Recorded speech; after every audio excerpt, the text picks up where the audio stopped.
A Plaguelands Media production. Hey everyone, this is Hugh from Plaguelands Media bringing you another book review today, so cheers.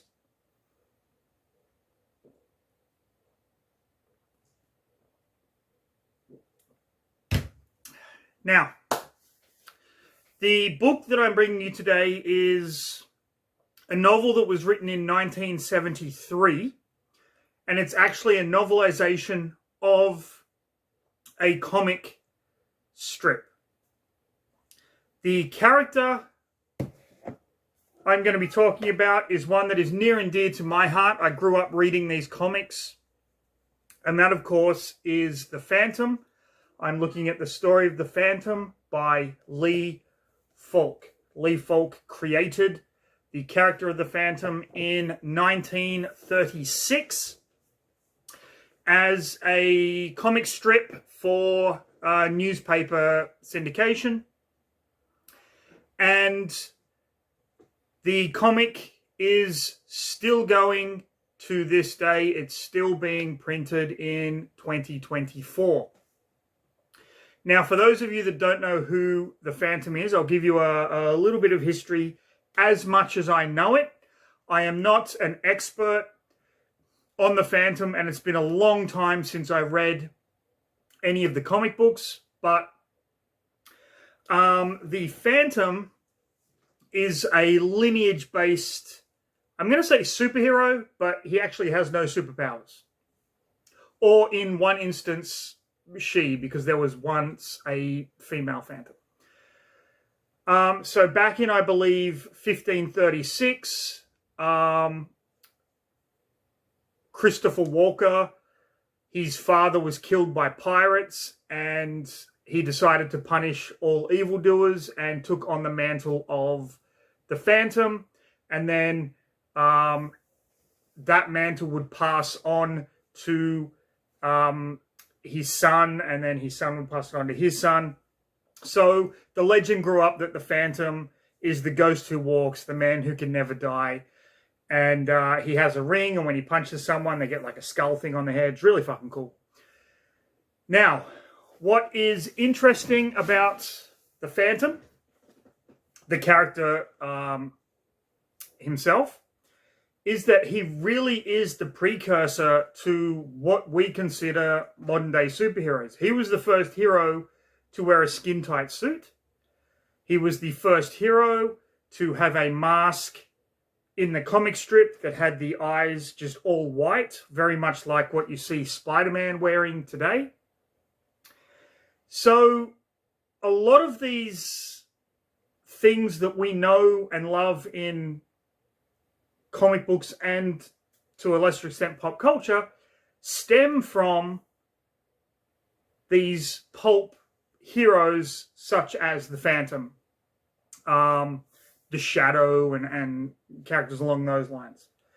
There have been a lot of different versions of the Phantom through media, I should say. There was, of course, the comic strips, which were in American newspapers. Australia, I believe, Fleck Comics printed all the American comic strips, and they're still doing it to this day. If I know my comics, you had, of course, the Billy Zane movie, The Phantom, which a lot of people panned, but it was good fun. You had the animated Phantom 2040. I believe that in 2009 there was a short-lived Phantom television show with the 22nd Phantom. The Phantom that I remember most fondly, however, was the Phantom from Defenders of the Earth. A fantastic cartoon from 1986, I want to say. 85 or 86. I'm going there. Where the Phantom teamed up with like Flash Gordon and Mandrake the Magician. Mandrake the Magician, of course, being another creation of Lee Falk. Another comic strip character that Lee Falk created. So there are a lot of different. There's video games as well. You can get like video games, board games, card games, the whole lot.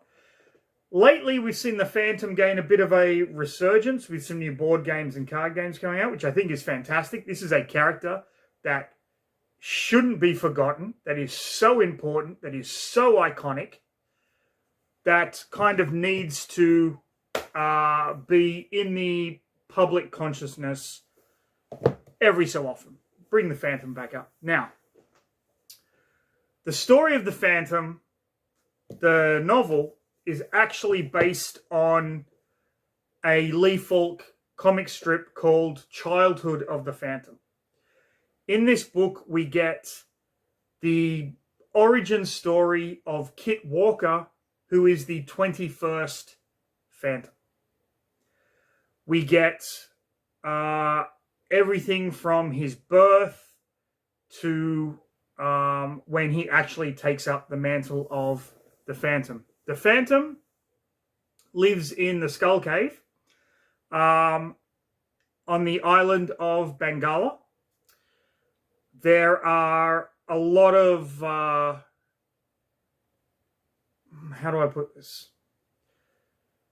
In this story, we get a lot of seeing how the Phantom protects animals. The Phantom protects tribal cultures for the different like pygmy tribes and whatnot. And how the Phantom kind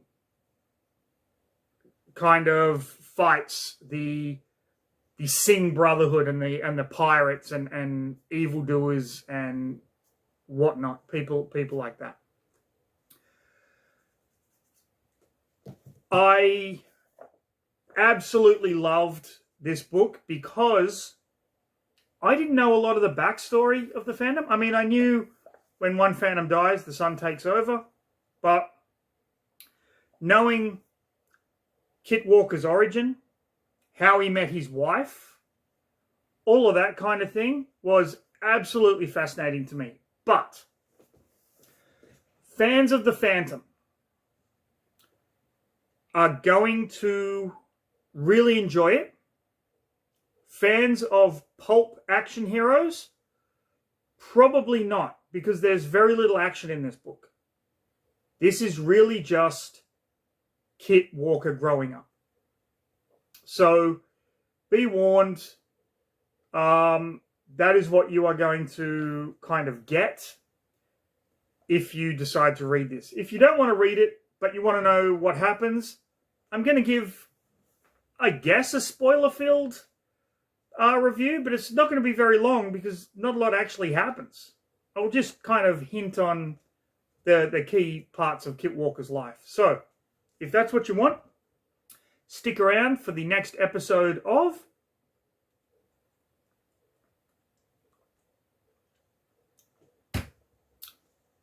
Read a fucking book.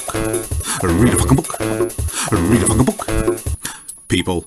So the story of the Phantom starts with Kit Walker's birth and how he grows up with his best friend, who is a boy from the son of the chief of a pygmy tribe. This tribe of pygmies is feared because their weapons are all poison.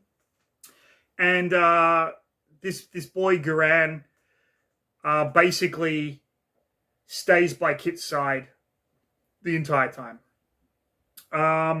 We learn how Kit is taught how to read and write by his mother, and how his father kind of shares the stories of previous Phantoms because they have all the chronicles in the Skull Cave. So every Phantom writes down their adventures. And then Kit's father basically reads or tells Kit of these adventures. So Kit grows up learning combat, all of that kind of stuff, but also diplomacy and whatnot.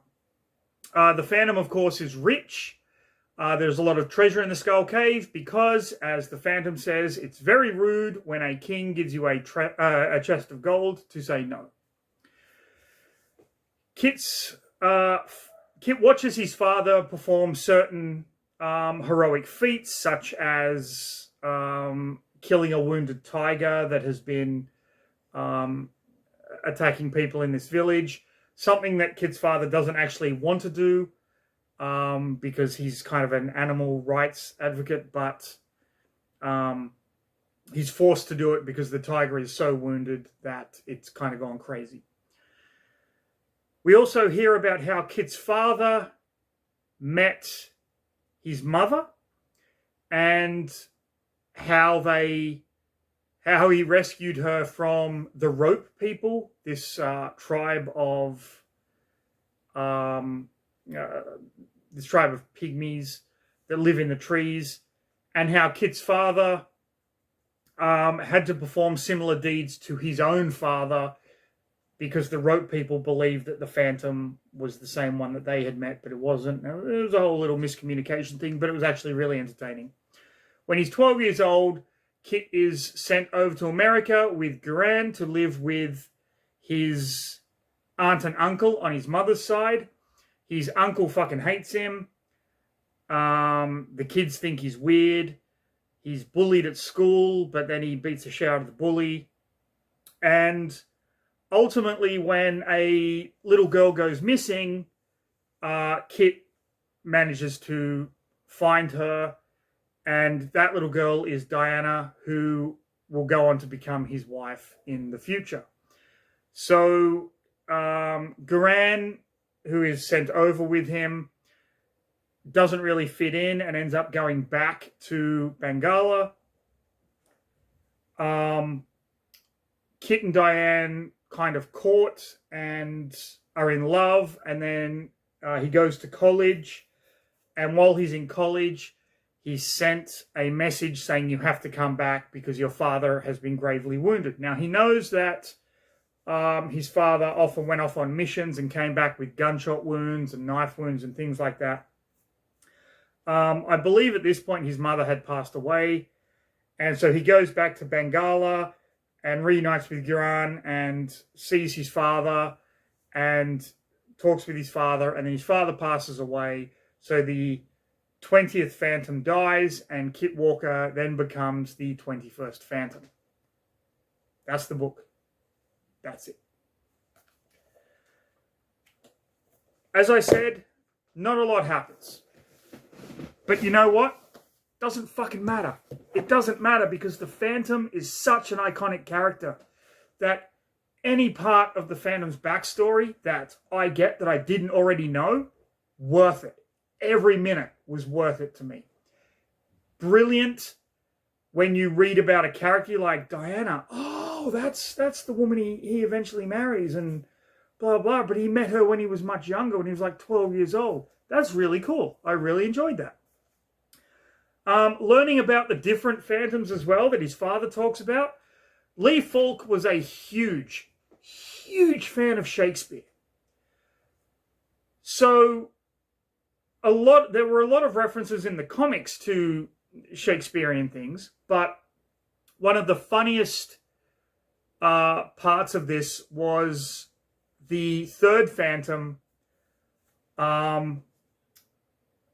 loved Shakespeare so much he didn't want to become the Phantom, and he actually ran off and joined the Globe Theatre and played Juliet in Romeo and Juliet, because back then males played female roles, if you didn't actually know that. But then he ends up becoming the Phantom, which I thought was kind of funny. And there are also twins that were born, and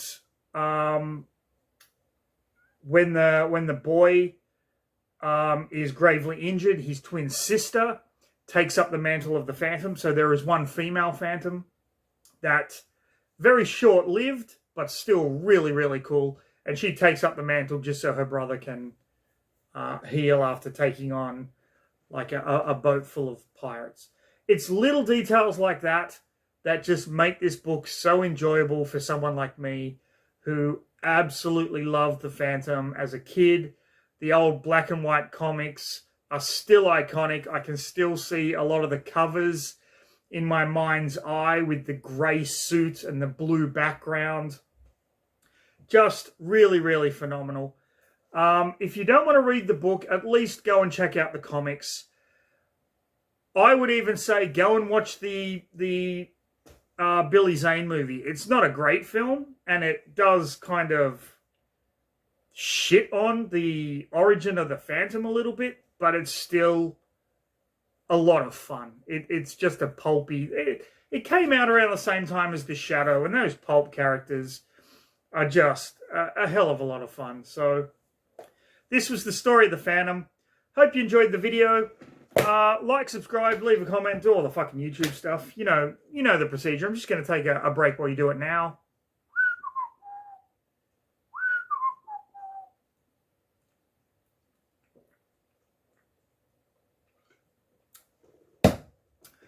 But most importantly, stay safe. Have a fantastic rest of your day. And of course, read a fucking book, people.